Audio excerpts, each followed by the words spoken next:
Welcome back. Tonight, I want to talk about something people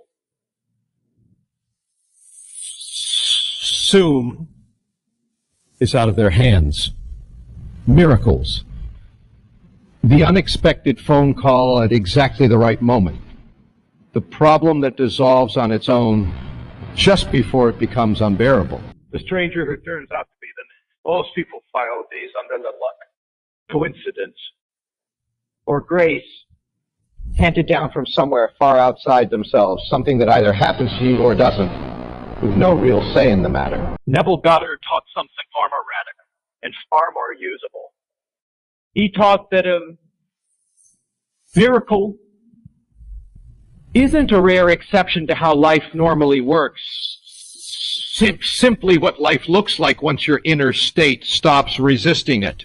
And more than that, he taught that you can deliberately become the kind of person miracles gather around, not by chasing them from outside yourself, but by quietly becoming magnetic to them from within.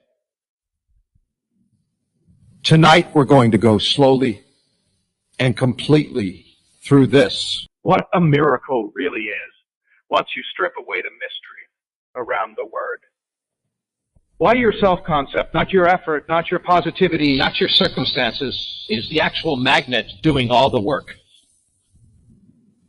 How feeling, not mere visualization, is what does the pulling. What to do with doubt the moment it shows up uninvited. Because it will show up more than once. How inspired action differs from anxious striving, even when the two look identical from the outside. What the invisible gap between an inner shift and its outer confirmation actually involves. And how this entire practice, properly understood, has nothing to do with being lucky. Everything to do with being aligned. This is a long one. Get settled. And let's begin properly. What a miracle actually is. Start by questioning the word itself, because most people carry a definition they've never actually examined. Most people define a miracle as something that violates the normal order of things, an exception, a rare interruption in an otherwise predictable and largely indifferent world. Under that definition, miracles are naturally scarce by design. You wait for them the way you'd wait for lightning to strike twice in the exact same spot, hoping without much real expectation. But consider a different definition, one closer to what Neville actually pointed toward across his lectures. A miracle is simply an event that your current self-concept couldn't have predicted. That's the whole of it. It isn't rare because the universe doles them out sparing, rationing them among the deserving few. It's rare because most people's self-concept is narrow. And a narrow self-concept can only ever imagine narrow outcomes for itself. Widen the self-concept deliberately and patiently, and what used to look miraculous quietly starts looking ordinary. Not because the universe changed its rules on your behalf. Because you did.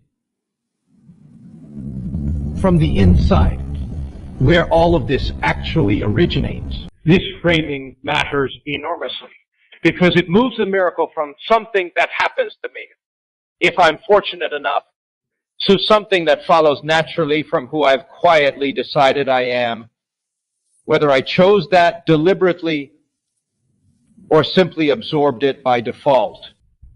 And that second position is one you actually have real influence over every single day, whether or not you've been using that influence on purpose up to this point in your life.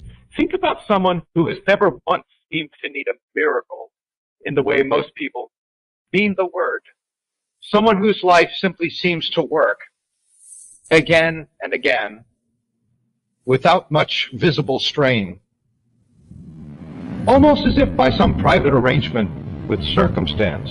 It's tempting from the outside to write this off as simple luck. But look more closely, and you'll usually find something else entirely. an unshakable, almost unconscious expectation that things tend to resolve favorably for them, even when they don't yet know how. They aren't hoping for miracles the way someone hopes for rain during a drought. they've simply never assumed their absence in the first place. And so to them, very little in their own life ever registers as miraculous at all. It registers as normal, unremarkable, the plain texture of an ordinary Tuesday.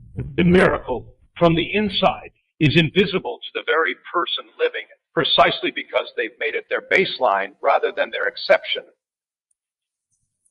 That's the real target of tonight's teaching. Not chasing down a single dramatic event to prove the principle works. Becoming gradually and genuinely the kind of person for whom what looks miraculous from the outside is simply the ordinary, expected shape of their days. Your self-concept is the actual magnet.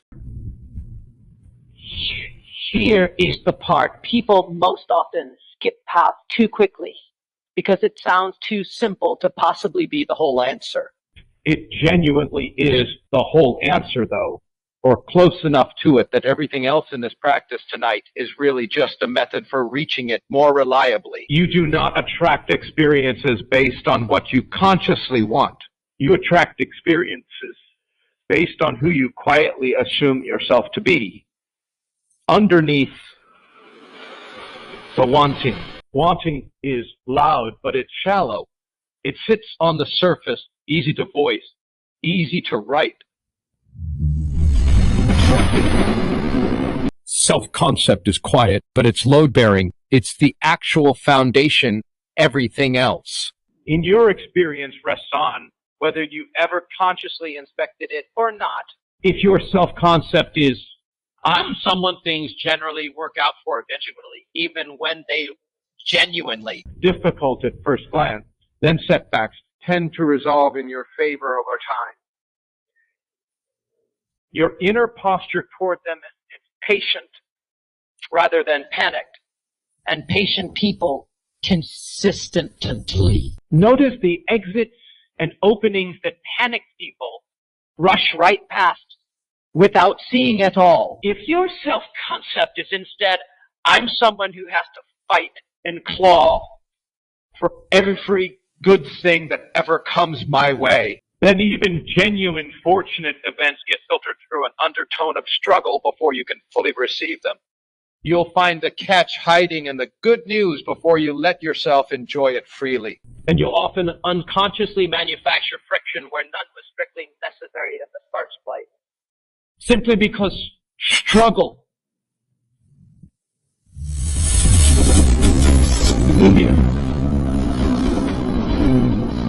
Familiar so easily gets mistaken for truth. This is why two people can receive what looks from the outside like the exact same stroke of good fortune and walk away from that identical event having had entirely different experiences of it.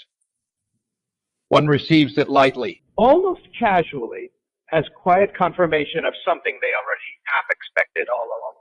The other receives it anxiously, half convinced from the start it will somehow be taken away again. And often finds a way, without ever meaning to fumble it or quietly diminish it before it can fully land. The external event was completely identical in both cases. The self-concept standing underneath each person unseen was not. So, the real question worth genuinely asking yourself tonight isn't, how do I go about getting more miracles? It's a quieter, more honest question. Who, habitually and mostly unconsciously, do I already assume myself to be? Because that ongoing assumption, not your effort, not your forced positivity, not even sincerity of your desire, is the actual magnet doing all of the real pulling day after day, whether you've ever paid it any deliberate attention or. The outer world has no life of its own. There's a phrase worth sitting with directly and slowly tonight. The outer world is dead. bleak, nihilistic sense. Dead in the civic sense that it has no independent authority of its own to hand down verdicts about your life. It borrows all of its apparent meaning entirely from the consciousness that happens to be looking at it in any given moment. A locked door isn't inherently a tragedy, and it isn't inherently a helpful redirection either. It becomes one or the other entirely depending on the state of the person standing in front of it at the time. This is easy enough to say out loud and strange to actually fully believe, because circumstances feel so obviously real, so obviously external to us, so obviously outside our own authorship in the moment they occur. But notice, if you're willing to look honestly, how the very same circumstance lands completely differently depending entirely on what state you happen to be occupying when it first arrived. News that would have devastated you during a genuinely hard week barely registers at all during a good one. Sometimes strolling off you within minutes. A comment that would have wounded you deeply a year ago, back when you were quietly assuming something fragile and uncertain about your own worth, might not even land today at all, now that the underlying assumption beneath it has quietly shifted without any dramatic announcement. If the circumstance itself were genuinely the true source of your experience, it would have to land the same way every single time for every single person, entirely regardless of their inner state going in. It doesn't work that way. And everyone has enough life experience to know it doesn't. Which means the circumstance was never actually the true source in the first place. It was only ever the screen the picture happened to be projected onto. Your consciousness was the projector the entire time, quietly running in the background. And the picture on the screen only ever changes once you change what's actually running through the projector.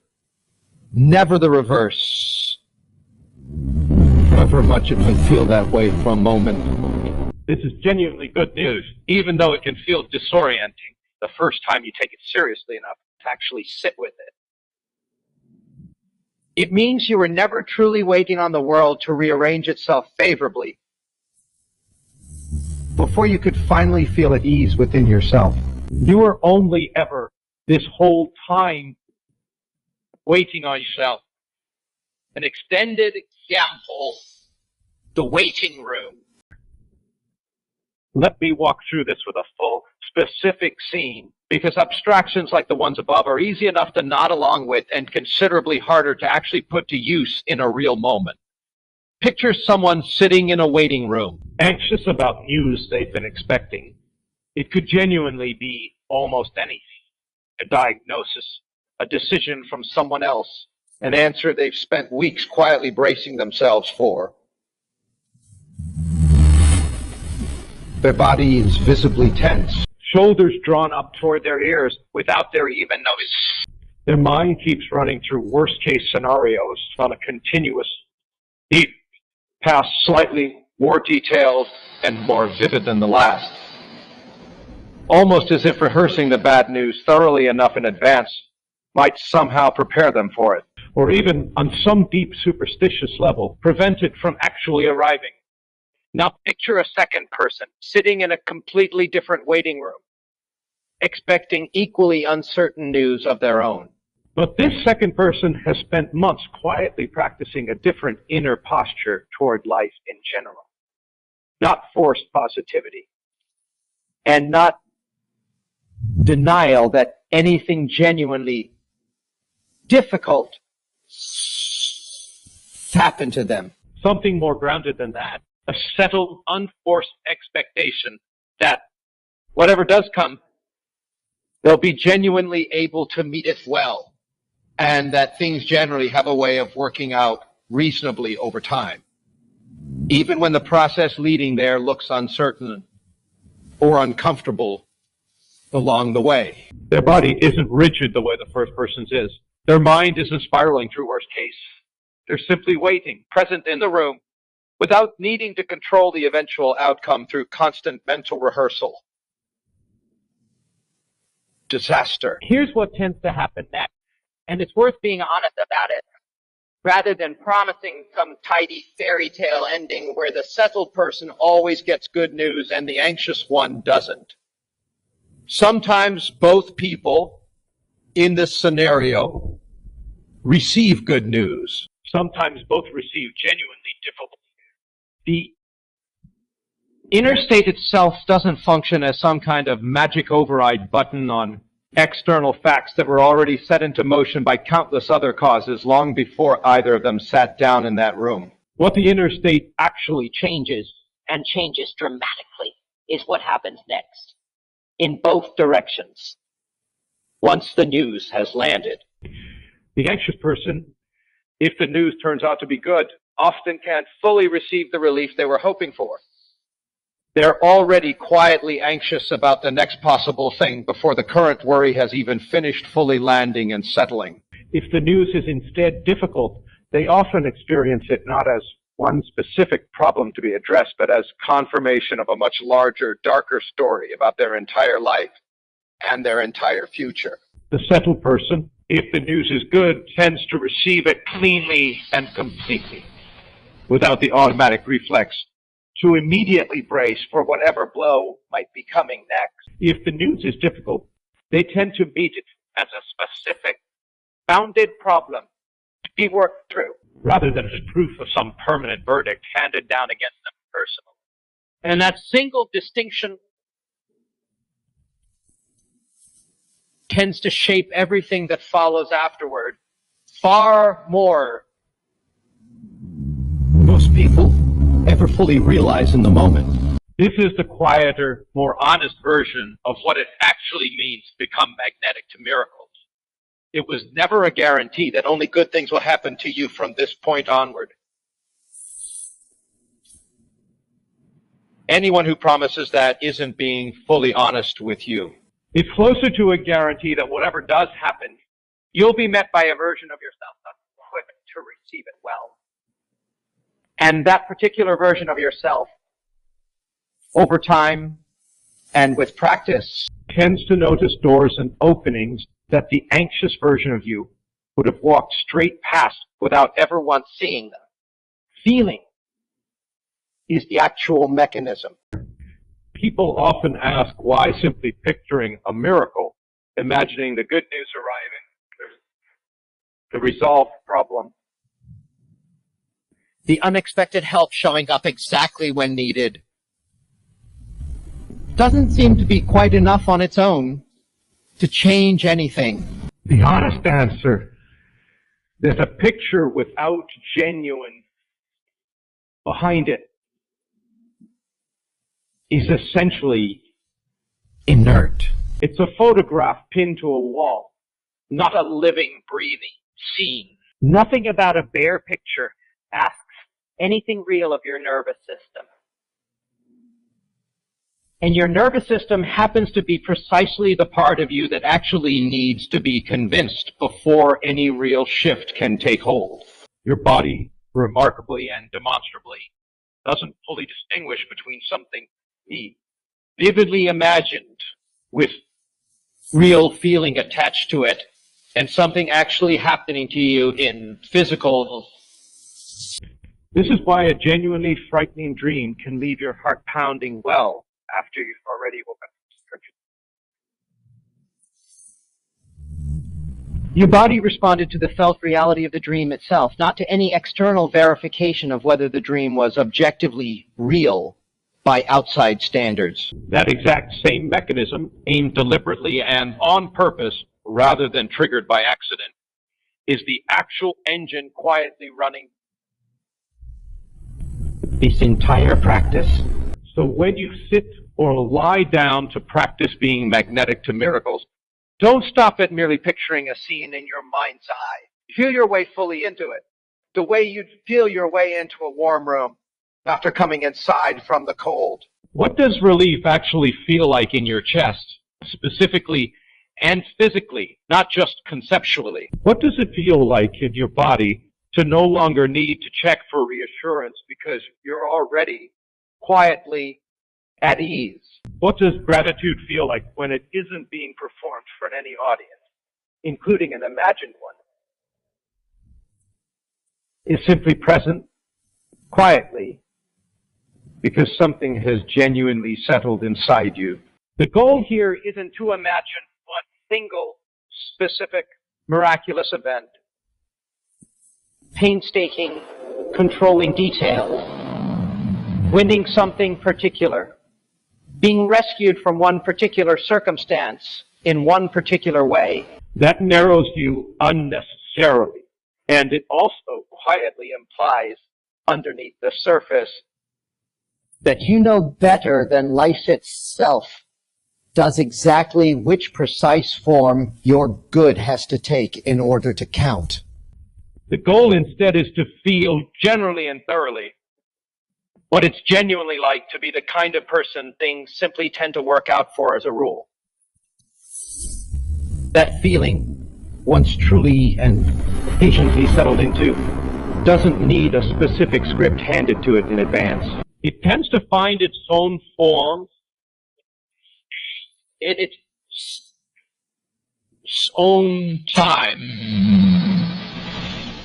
Often forms you wouldn't have thought in 100 years to specifically ask for. The miracle hidden inside. Part of what keeps people from recognizing the truth already unfolding around them is that they've been quietly trained to look only for the dramatic version. Something has to be sudden, unmistakable, and unambiguous before it earns the label in most people's minds. Anything quieter than that gets filed away under folks' timing or simple good luck and dismissed almost soon as it's noticed. But once your attention starts to shift, once you actually begin looking honestly rather than skeptically, you tend to notice something that was arguably always there. The friend who happens to call at exactly the moment you needed to hear from someone. The idea that arrives seemingly out of nowhere at precisely the moment you needed it, solving a problem you'd been quietly stuck on. The small act of kindness from someone you bear, arriving on the day when it badly needed to be reminded that people are, on the whole, generally decent. None of these individually announce themselves as miracles. Each one, taken alone, is small enough to explain away without much effort, but taken together over time and noticed consistently, rather than dismissed reflexively, they start to reveal a pattern that was arguably running in the background the entire time, simply waiting for someone to actually pay attention to it. This is worth naming clearly. You don't need to wait for something enormous and undeniable before you're allowed to call something a miracle. You're allowed to start noticing and genuinely appreciating the quiet ones that have likely been happening around you for longer than you realized. When doubt shows up, doubt will show up. Not might, will with near certainty. Usually right when you're closest to actually settling fully into the new state, which can feel almost cruelly well-timed, though it genuinely isn't personal or deliberately targeted at you in any way. It's simply the old familiar self-concept, noticing that its usual long-held position is being quietly vacated and making one last instinctive attempt to reclaim its former territory. The way any long-held habit tends to resist being replaced by something newer and less familiar. The mistake most people make here, understandably, is treating doubt as an emergency that needs to be defeated through sheer force, arguing with it directly, suppressing it forcefully, layering more affirmations on top of it like sandbags stacked against a rising flood. This rarely works as intended and often backfires in practice. Because fighting a thought gives that thought your full, sustained attention, and attention is exactly what feeds any thought's sense of its own importance and reality. The considerably more effective approach, almost embarrassingly simple by comparison. Notice the doubt as it arises, without alarm and without treating its appearance as some kind of personal failure. Let it be present for a moment, without immediately trying to shove it forcefully out the door. Then, gently and without drama, return your attention to the feeling you were cultivating before the doubt happened to interrupt you. You are not required to win a formal argument against the doubt in order to move forward. You are only ever required to stop giving it the very last word in the conversation. Think of tuning an old analog radio, slowly turning the dial between two competing stations. You don't eliminate the static station by yelling angrily at it or wishing it forcefully out of existence. You simply keep turning the dial back, patiently and without frustration, toward the station you actually want to hear, as many times as it genuinely takes, without treating each small drift back towards static as some kind of meaningful failure on your part. Doubt is static. It doesn't require your outrage or your fear. It only ever requires your quiet, unhurried, repeated redirection back to where you actually want to be. The gap between inner shift and outer evidence. One of the more genuinely difficult aspects of this practice, and one worth naming honestly, rather than glossing over with false reassurance, is that the inner shift, evidence of it, rarely arrive on the same schedule as each other. The inner change itself can genuinely happen within a single evening, sometimes within a single sitting. The outer confirmation of that same change sometimes takes considerably longer to arrive, moving through its own sequence of ordinary, unremarkable-looking events before anything becomes visibly different in your circumstances. This gap is precisely where most people quietly abandon the practice altogether, usually just before it would have genuinely paid off for them. They settle into a new state for a few days, look around eagerly for proof that it's working. Don't find any yet, and conclude that the whole thing simply doesn't work for them, not realizing that the outer world, much like an actual garden, has its own natural pace regardless of how ready or impatient the gardener happens to feel in the meantime. During this particular gap, the temptation is to go looking obsessively and repeatedly for confirmation, refreshing, checking, quietly testing whether the new state has worked yet in some measurable way. But this compulsive checking is itself a quiet admission that the new state hasn't actually been fully settled into yet, only briefly performed for a moment before reverting back to old, anxious habits. Genuine settling looks considerably more ordinary than it looks like simply living from the new assumption day to day without needing hourly proof that it's genuinely taking hold somewhere beneath the surface. Small, easy-to-dismiss signs often show up first, well before anything larger. A minor coincidence that makes you pause. An unexpected kindness from a stranger on an otherwise ordinary day. A small problem that resolves itself with noticeably less effort than you'd braced yourself for. These small signs are worth noticing and genuinely appreciating when they occur. But they're not worth becoming anxiously attached to, as though each one were the final verdict on whether the whole practice is real. They're not the destination itself. They're simply early evidence that the underlying direction has changed. In much the same way that the very first shoot pushing up through the soil isn't the full harvest yet. It's only proof that the seed didn't quietly die underground before anyone was watching. inspired action versus anxious striving. None of what we've covered tonight is an argument for passivity. And it would be a serious misreading of Neville's actual work to hear it that way. He never once taught anyone to simply sit still and wait indefinitely for the world to rearrange itself around them without lifting a single finger of their own. He taught consistently and repeatedly across his lectures that genuine action should rise naturally out of the state you're currently occupying, rather than substitute entirely for the inner work that has to happen first. There's a real, clearly felt difference between inspired action and anxious striving. Even though from the outside the two can look nearly identical to an observer. The same email gets sent either way. The same conversation gets started either way. The same door gets knocked on either way.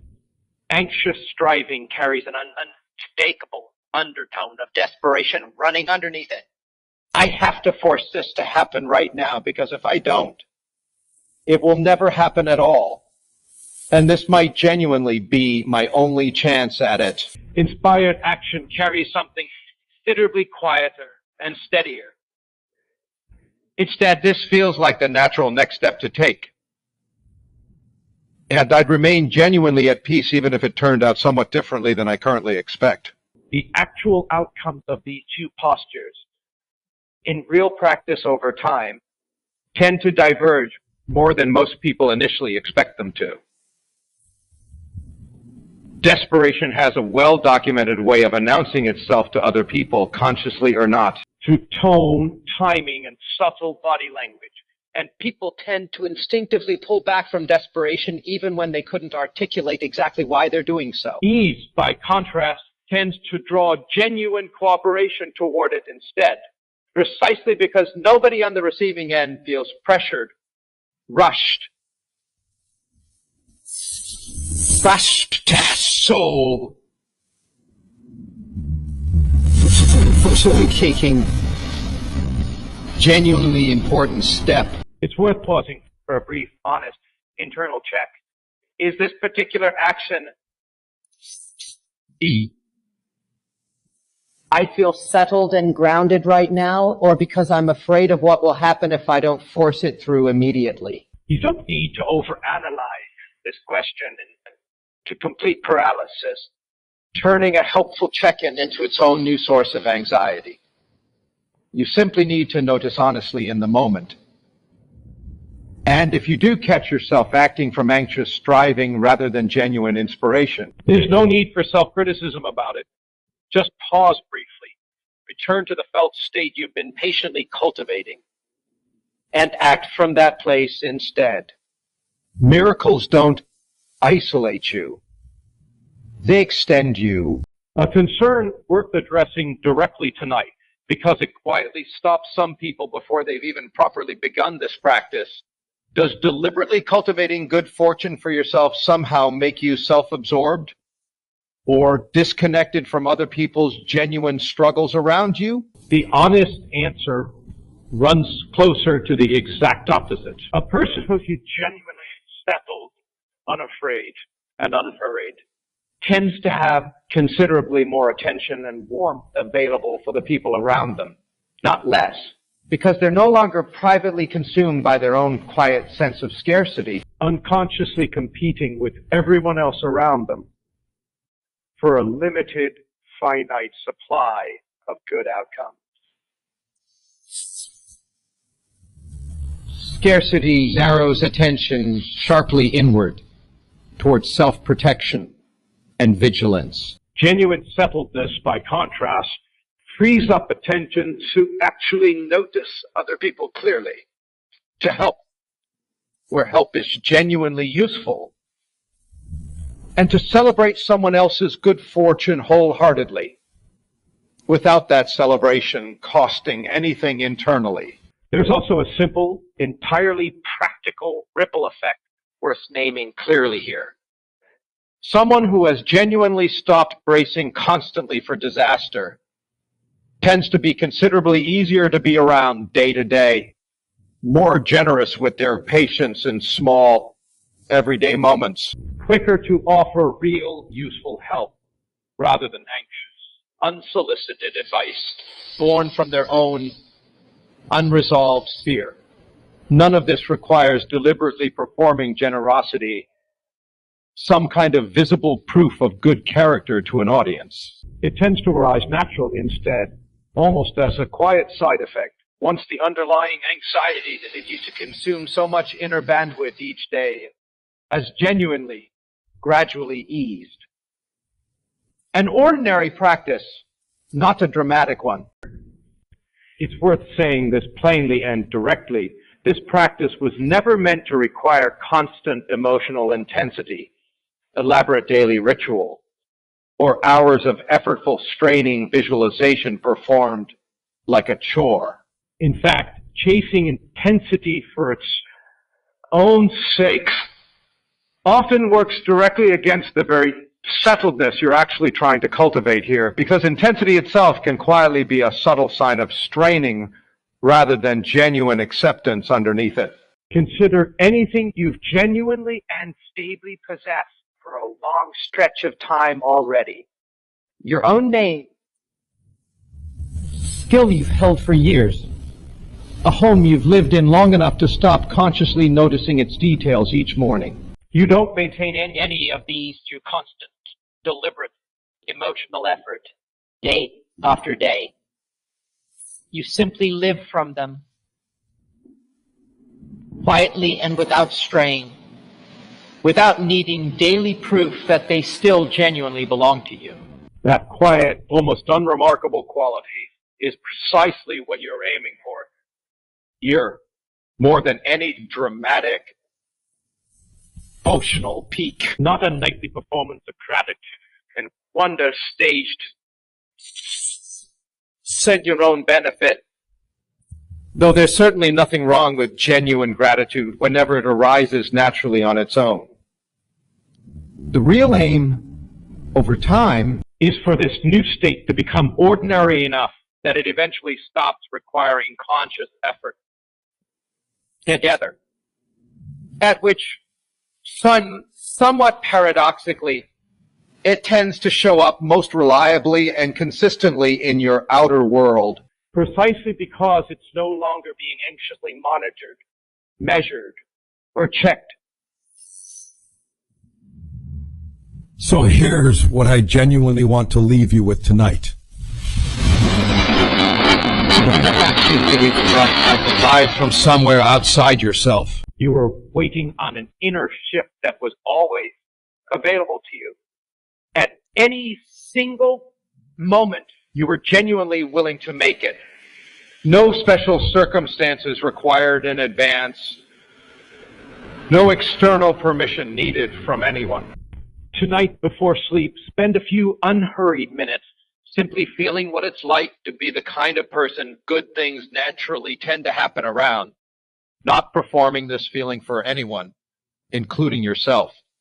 Not forcing a specific, narrow outcome into the scene you're imagining. Just quietly feeling the ease of it, the way you feel the ease of something that has always simply and quietly been true about you underneath everything else. Then let it go completely. Don't spend tomorrow morning inspecting the world anxiously for proof that it worked. Carry the state gently with you throughout your day the way you'd carry any quiet, settled certainty you already hold, without needing to announce it or defend it to anyone at all, including yourself in your own head. When doubt visits, as it genuinely will at some point, don't fight it directly. Just return gently and without frustration to the feeling underneath it, as many times as that genuinely takes. What you assume about yourself tonight, you will quietly meet again tomorrow. Not because the universe is granting you some special favor for good behavior, but because that's simply, plainly, how consciousness has always worked. Whether anyone happened to be paying close attention to it or not. So assume generously tonight. Assume it as though it already, quietly, belongs to you. because in every single way that actually matters, It already does. This has been the Neville Archive. I'll see you in the next one.